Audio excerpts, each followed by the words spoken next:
Kacang hijau memiliki nama ilmiah Phaseolus radiatus. Ini merupakan klasifikasi tanaman kacang hijau. Kacang hijau masuk dalam kingdom Plantae, subkingdom Viridiplantae, infrakingdom Streptophyta, superdivisi Embryophyta, divisi Tracheophyta, subdivisi Sphenoleptha, kelas Magnoliopsida, ordo Fabales, famili Fabaceae, genus Vigna savi, spesies Vigna radiata. Morfologi akar kacang hijau. Perakaran tanaman kacang hijau bercabang banyak dan membentuk bentil-bentil akar. Makin banyak nodula akar, makin tinggi kandungan nitrogen sehingga menyuburkan tanah. Batang kacang hijau. Tanaman kacang hijau berbatang tegak dengan cabang menyamping pada batang utama. Berbentuk bulat dan berbulu, warna batang dan cabangnya ada hijau dan ada yang ungu.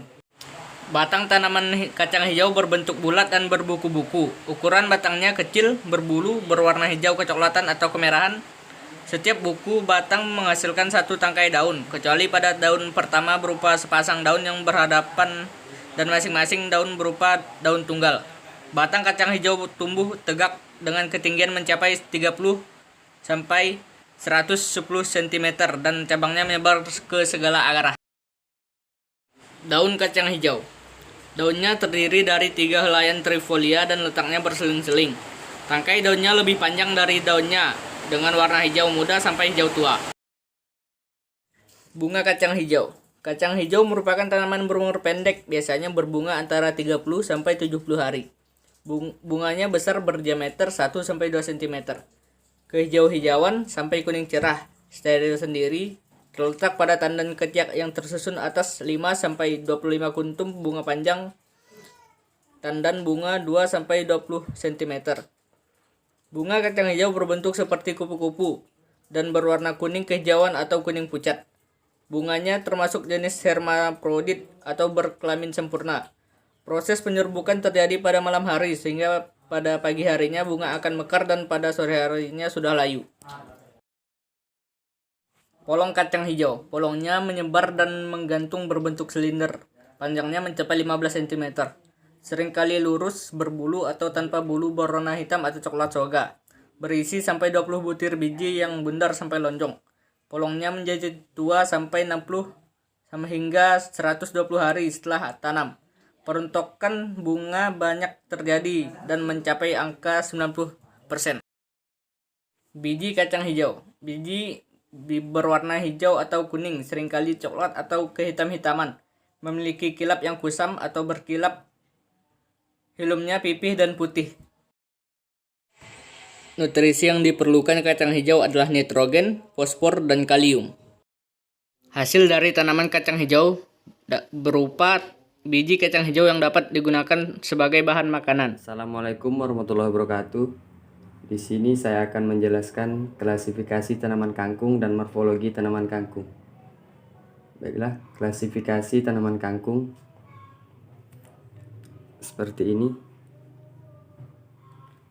Kingdom Plantae, subkingdom Viridiplantae, infrakingdom Streptophinata, superdivisi Embryophyta, division Tracheophyta, subdivisi Spermatophyta, kelas Mangolopsida, ordo Solanelles, famili Convolvulaceae, genus Ipomea L, spesies Ipomea aquatica, frog atau kangkung air, spesies Ipomea reptanspoir, kangkung darat.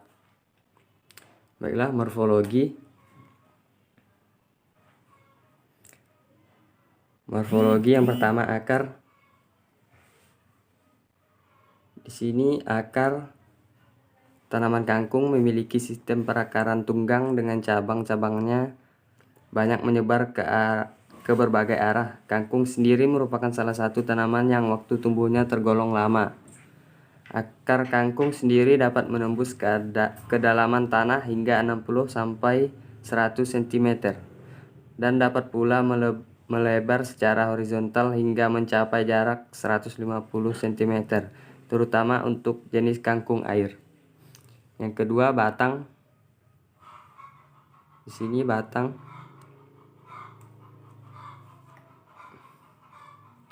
Batang pada tanaman kangkung, batangnya memiliki bentuk yang bulat, berlubang, serta banyak sekali mengandung air, sekalipun pada jenis kangkung darat.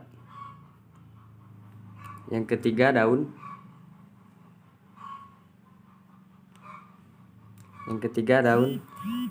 Tangkai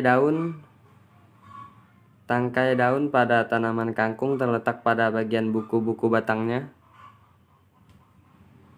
Pada bagian ketiak daun kangkung ini terdapat mata tunas, yang mana mata tunas ini bisa tumbuh menjadi percabangan baru. Yang keempat, bunga. Secara umum, bunga yang dimiliki tanaman kangkung bentuknya menyerupai bentuk trompet. Pada mahkota, bunganya memiliki warna putih. Yang kelima, buah. Buahnya tidak saya temui setelah saya mencarinya tadi. Seperti inilah buah. Yang keenam, biji. Demikian yang dapat saya sampaikan. Assalamualaikum warahmatullahi wabarakatuh. Baiklah, di sini saya akan menjelaskan tentang klasifikasi tanaman kacang panjang dan morfologi tanaman kacang panjang. Baiklah, di sini klasifikasi tanaman kacang panjang yaitu Kingdom Plantae. Kedua, divisi Spermatophyta, kelas Angiospermae, subkelas Dictyodonae, ordo Rosales, famili Leguminosae, genus Pycna, spesies Pycna sinensis. Baiklah, di sini saya akan melanjutkan morfologi tanaman kacang panjang. Kacang panjang tumbuh sebagai tanaman semak dan yang menjalar dan juga yang menggantung. Kacang panjang dapat berkembang dengan tinggi mencapai 2,5 meter. Semusim memiliki bentuk batang tegak berbentuk silindris terbentuk lunak. Yang pertama, morfologi batang tanaman kacang panjang. Kacang panjang dapat tumbuh mencapai tinggi 2,5 meter. Struktur batang tegak berbentuk silinder, memiliki warna hijau, lunak, serta permukaan batangnya cenderung licin. Batang akan menopang kacang panjang. Jika menjalar, maka batang membutuhkan tempatnya untuk menjalar. Yang kedua, morfologi daun tanaman kacang panjang. Bentuk daun dari tanaman ini menyerupai jantung hati, dengan bagian ujung meruncing serta ruas daunnya bercabang. Permukaan daun kacang panjang memiliki tulang yang bentuknya menyirip. Umumnya warna daun tanaman berikut berwarna hijau. Baiklah, yang ketiga, morfologi bunga tanaman kacang panjang.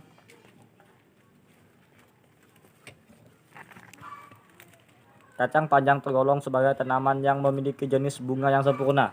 Artinya, di dalam bunga memiliki alat kelamin jantan dan betina. Bunga akan muncul di ketiak daun majemuk, memiliki tangkai berbentuk silindris yang panjangnya mencapai 12 cm. Bunga biasanya berwarna putih, kuning, dan kebiru-biruan. Kemudian bentuknya sendiri menyerupai kupu-kupu. Dalam satu tangkai bunga rata-rata dapat muncul kurang lebih 4-5 kuntum bunga. Lalu selanjutnya, morfologi buah kacang tanaman panjang. Buah ini sering dikonsumsi banyak orang. Bentuknya seperti polong, kamping, atau pipih. Biasanya berukuran 15-25 cm. Berwarna hijau muda sampai gelap. Dalam satu tangkai biasanya muncul 1-3 buah kacang panjang. Baiklah, mungkin hanya ini yang saya sampaikan. Assalamualaikum warahmatullahi wabarakatuh. Assalamualaikum warahmatullahi wabarakatuh.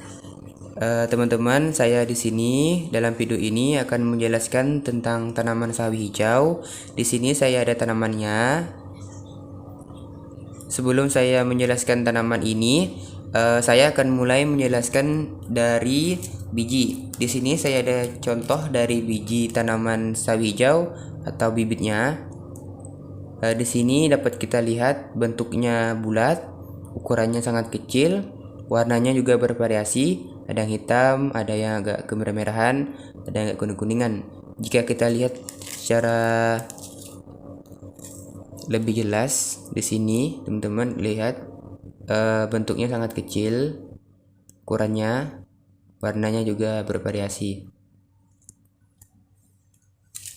Selanjutnya saya akan menjelaskan tentang bagian akar. Kita lihat akar tanaman sawi ini merupakan akar serabut. Di sini kita bisa lihat serabutnya sangat banyak, walaupun ada beberapa akar yang besar. Saya nggak tahu ini akar apa namanya. Yang jelas tanaman ini merupakan tanaman yang berakarkan serabut. Selanjutnya bagian batang. Jika kita lihat batangnya ini seperti berruas-ruas.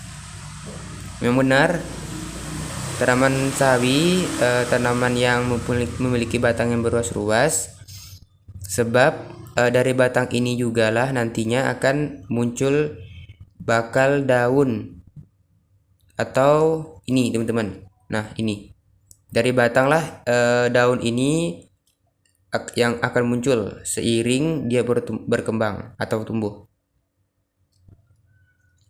Selanjutnya bagian daun. Teman-teman boleh lihat daunnya lebar, warnanya hijau muda. Jadi bagian daun inilah yang sering dikonsumsi oleh masyarakat kita.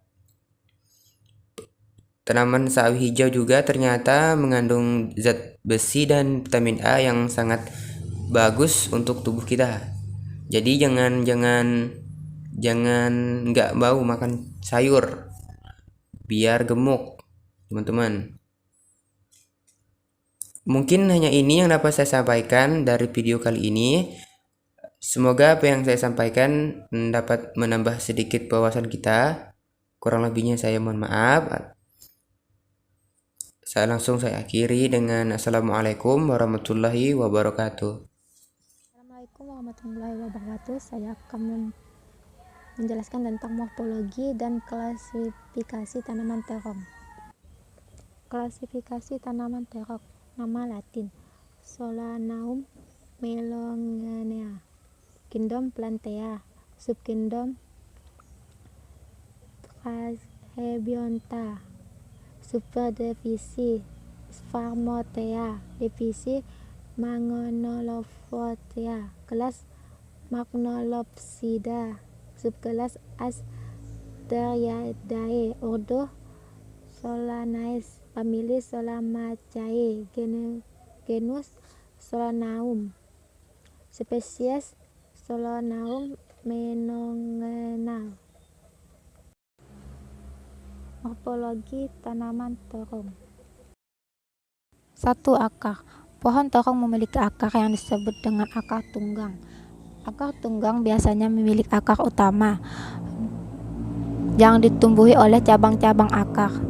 Cabang akar dari tanaman terong ini biasanya dapat tumbuh dari 40 hingga 80 cm, sedangkan akar utamanya sendiri dapat menembus tanah dengan kedalaman 80 hingga 100 cm, tergantung dari kesuburan tanah di sekitar pohon tersebut. 2. Batang. Batang tanaman ini biasanya berkayu dan bercabang dengan ukuran yang tergolong pendek, namun batang utama dari pohon terong tentu berukuran lebih besar dari cabangnya. Batang daripada pohon terong memiliki fungsi yaitu untuk membawa zat hara yang diserap oleh akar dari tanah dan membawa zat-zat tersebut ke bagian pohon lain seperti daun dan serta buah terong. 3. Daun. Daun pada pohon terong terdiri atas tangkai dan helai daun. Dan ini dapat tumbuh dengan panjang mulai dari 12 cm hingga 20 cm. Sedangkan ukuran lebarnya biasanya memiliki ukuran mulai dari 7 cm hingga 9 cm. Helai daun ini memiliki struktur yang terdiri atas ibu tulang, daun, dan urat-urat daun. Daun yang sehat pada terong biasanya memiliki warna hijau yang segar. 4. Bunga. Tumbuhan terong dikenal sebagai bunga yang memiliki kelamin ganda. Karena itu, dalam bunga terong terdapat kelamin betina, benang sari, dan kelamin jantan butik. Sehingga bunga terong disebut dengan bunga sempurna. Benang sari pada bunga terong terdiri dari 5 hingga 6 buah, sedangkan putiknya berjumlah 2 helai. 5. Buah terong. Buah terong memiliki keanekaragaman bentuk mulai dari lonjong, bulat, silinder, maupun oval.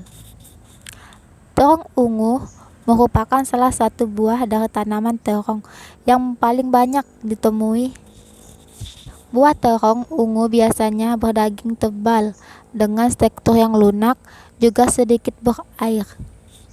Terong ungu biasanya tergantung pada pohon terong ketika mulai berbuah. 6. Biji. Dalam satu buah terong biasanya terdapat banyak biji di dalam buahnya. Biji pada tanaman terong berwarna kecoklatan dan juga berbentuk pipih. Jika dimakan, biji tidak terlalu terasa dan tidak mengganggu.